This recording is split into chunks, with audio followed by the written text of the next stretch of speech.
Hey everybody, I'm Connell. Welcome back to the Sekiro playthrough slash walkthrough slash boss tutorial. As this series continues, let me know if you'd like me to focus a little more on the boss fights, a little more on the level walkthroughs. I kind of skip through the areas a little fast. We definitely don't pick up every item. We don't kill every enemy. I'm just trying to give you the general path, some tips and tricks along the way, and then get us into our sub-bosses and main bosses. But if you'd like me to slow down, I can absolutely do that. Let me know. Here is part 2. Right after the prologue, we are going to begin our journey through Ashina Outskirts. There are several paths to reach our intended goal. I'm just going to take you along the more intended route. There's going to be more enemies, but ideally this is more experience for your character as well as drops. Don't forget your loot. There are several ways that we can defeat our enemies. We can break their posture, as we noticed in the prologue. You can also lock onto enemies from above and get a nice kill from above.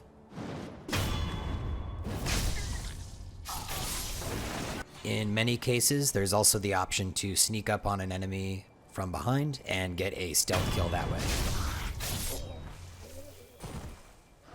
There's also counter slashing, which happens directly after a deflection, as you'll see here with this dog.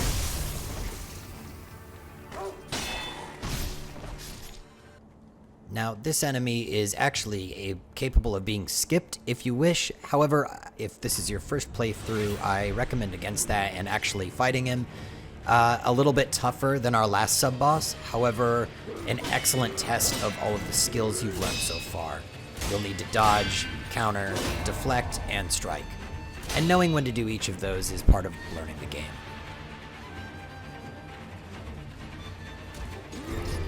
These attacks with the red kanji in the early parts of the game suggest that you need to jump over the attack that's coming, and with this boss this is especially true. He'll do these sort of horizontal sweeping motions with his sword that we can jump right over. Continuing to attack the posture, deflecting when I can, and attacking when I can. Knowing when to switch back and forth, as I said earlier, is extremely important. Keeping our posture low keeps us from being broken.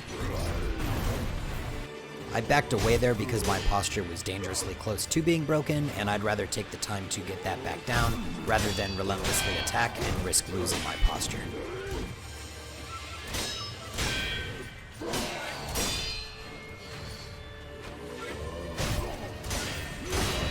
There's our first death blow for this enemy.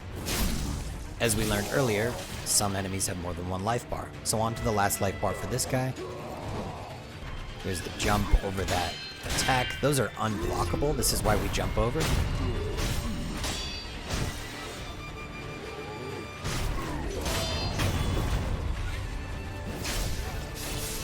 With just a touch of practice, a little bit of grinding, you'll find yourself beating this character no problem. The reason I wanted you to fight this enemy is because upon killing him, you'll be rewarded with 1 prayer bead and 1 gourd seed. These are very, very crucial to upgrading our character, and early on you don't want to skip items like that. Once we've defeated him, you'll find yourself in this little village. There are several enemies sort of patrolling around. You can take the time to go through and defeat all of them, again with the skills you've learned so far.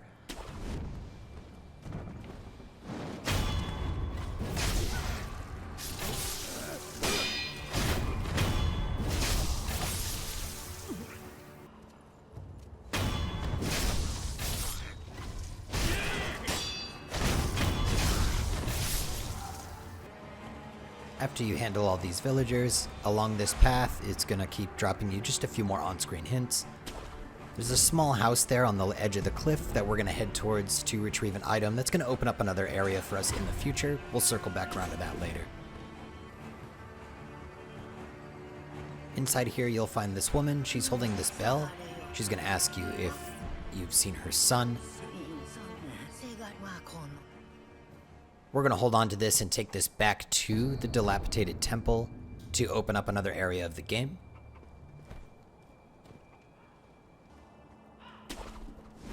If we end up back on this roof across from the old woman's home, you'll notice that across from me is a small tent. Inside of that tent is your first merchant that you'll encounter in the game. There are several spread throughout the land. all carrying very helpful items. One here that I'll show you is the firecracker that will become very useful for future boss fights. It costs 500 sen, which is very easily grinded out in the beginning. You can either sell items that you've picked up, or rest at an idol to reset the enemies and kill them again. As we leave the Merchant's Cliff, we're going to keep pressing forward, leading us up to our first sub-boss for the area.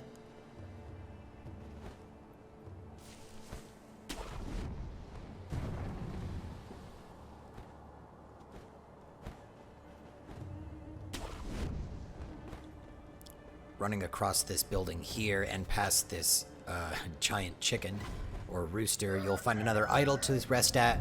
This is ideal for the upcoming fight, as when we die, we'll be able to respawn right here.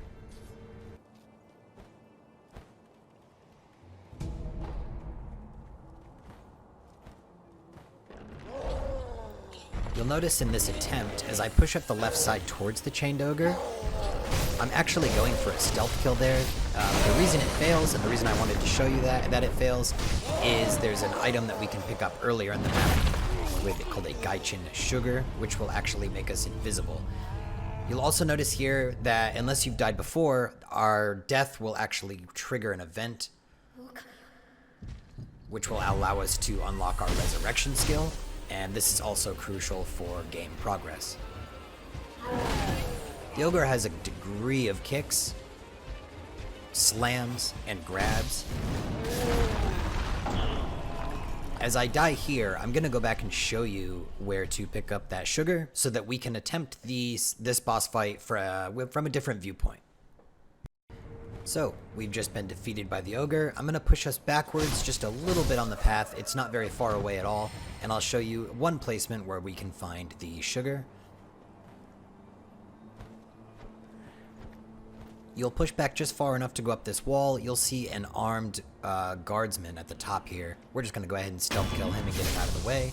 Those cannons can be nasty. You'll see a point to swing with your grappling hook here. And we're going to go across this tree.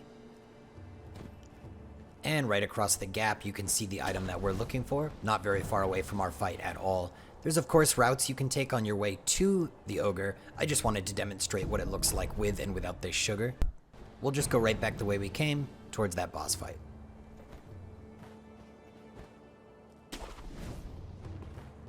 Here, I'm going to push my way to the left and sit down right at this little platform and use that sugar that we just picked up. I believe it gives you 3 of them. Now, when we push up the left side, about halfway up the hill, I'll crouch and go into stealth mode and target the enemy. This will allow me to get a backstab, immediately removing one of the 2 required life bars. There's many strategies to fight the ogre. I generally stay closer to his right side if I can, and back up when he slams or goes to grab. You're considerably faster than him, so running is also a great option. Just get your hits in when you can. Watch out for those grabs, as they, at this point in the game, will kill you in one move. Those kicks can sometimes come in 3s. Keep circling, keep staying to one side, or stay very close. It's really up to you. Feel out how you like to play the game.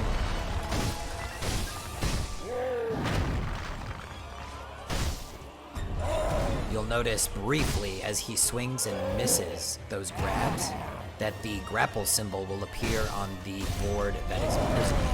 You'll be able to pull yourself to him and get a quick stun.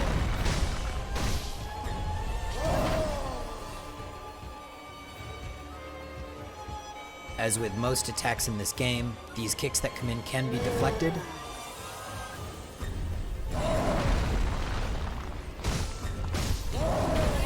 As you can see, there I get grabbed, and this will be an excellent example of the resurrection mechanic in the game.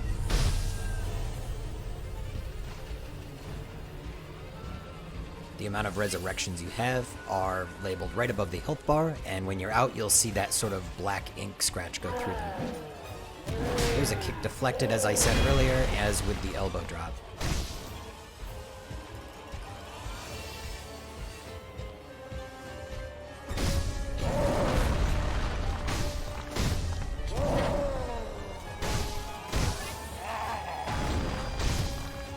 keep up your attacks as his posture grows, deflect these kicks, and get your attacks in when you can. With a little patience and time, you'll find yourself having defeated the Chained Ogre, and that will leave us with a prayer bead that we will use to upgrade our character.